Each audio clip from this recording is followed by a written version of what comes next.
the 16th of January, and I'm on the southern part of the island. There are some seriously rough waves because there are no coral reefs that hinder the waves here. So these are some severe waves here. Really rough. Would be life-threatening to be out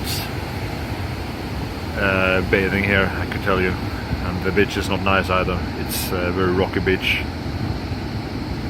And I'm just below Mount Gower, and I thought I would be climbing this mountain today, but the guide cancelled the tour because of too much wind.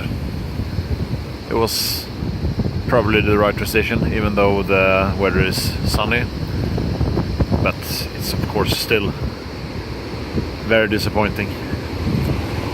But what can you do about the forces of nature? Not much really.